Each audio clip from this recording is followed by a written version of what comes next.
Hello everyone, আসসালামু আলাইকুম। কেমন আছেন সবাই? আশা করি সবাই অনেক ভালো আছেন। আজকে আমার পেজের প্রাইসিং নির্ধারণ নিয়ে কিছু কথা বলবো।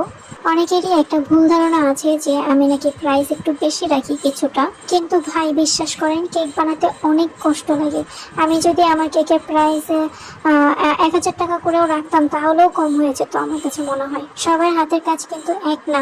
তাছাড়া কেকের কোয়ালিটি, তারপরে হচ্ছে প্যাকেজিং, সব মিলেই কিন্তু একটা কেকের প্রাইস নির্ধারিত হয়। আপনারা যখন দোকানে যান তখনও কিন্তু বেশ একটা খেয়াল করবেন যে একটা দোকানের প্রাইসের সাথে অন্য দোকানের প্রাইস মিলে না, বা একই জিনিস এক একটা ভিন্ন ভিন্ন হচ্ছে দোকানগুলো ভিন্ন ভিন্ন প্রাইসে সেল দিচ্ছে। যে যেই দামেই সেল করুক না কেন, সে কিন্তু তার কোয়ালিটি অনুযায়ী হচ্ছে দামটা নির্ধারণ করে।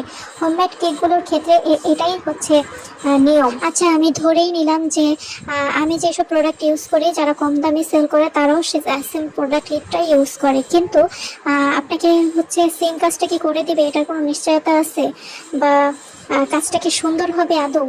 এটা আপনারা একটু খেয়াল করে দেখবেন। আর অবশ্যই আমার কাছে মনে হয় যে আমি একটু বেশি কমে কেক সেল দিচ্ছি। তাছাড়া আমার প্রাইসিং নিয়ে কিন্তু বেশিরভাগ রিপিট ক্লায়েন্টেরই কোনো মাথা ব্যথা থাকে না, তারা উল্টো আমাকে বেশি পে করে দেয়। কেননা তারা জানে আমার কেকের কোয়ালিটি ভালো হবে। আর দুই একজন আছে যারা এখন পর্যন্ত কেক নেয়নি, খেয়েও দেখেনি কোনোদিন, তারাই শুধুমাত্র বলবে যে প্রাইস বেশি কেন। আমাকে ইদানিং ধরে কয়েকজন অনেক বেশি ডিস্টার্ব করছেন বা অনেক বেশি বার্গেটিং করছেন। কেন ভাই, আমি দিব না তো আগেই বলে দিয়েছি, তাই না? কেন বারবার বার্গেটিং করেন? কিন্তু যারা হচ্ছে একটু দুষ্টামি টাইপ করেন তাদের কথা বলছি না, মানে যারা অতিরিক্ত করেন, আমাকে অনেকগুলো কথাও শোনান, আমি তাদের কথাই বলছি। কথা শোনায় বলতে কি, অনেক খারাপ খারাপ বাজে কথা আমাকে বলে আর কি। কেন ভাই, আমি কি আপনাদের টাকা মেরে দিচ্ছি যে আপনারা আমাকে এসব কথা শোনাবেন? না নিতে মন চাইলে নেবেন না। আপনারা কেন এসে ইনবক্সে ঝগড়াঝাটি করেন আমি বুঝি না।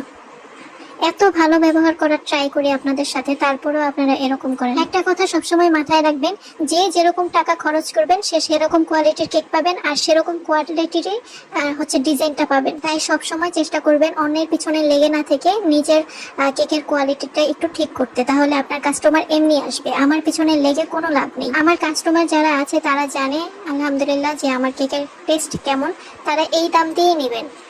আপনাদের যদি এত সমস্যা থাকে তাহলে অন্য কোথাও থেকে নেন, আমি তো আপনাদেরকে জোর করে ধরে আনি না, আমার কাছ থেকেই নিতে হবে এরকম তো না।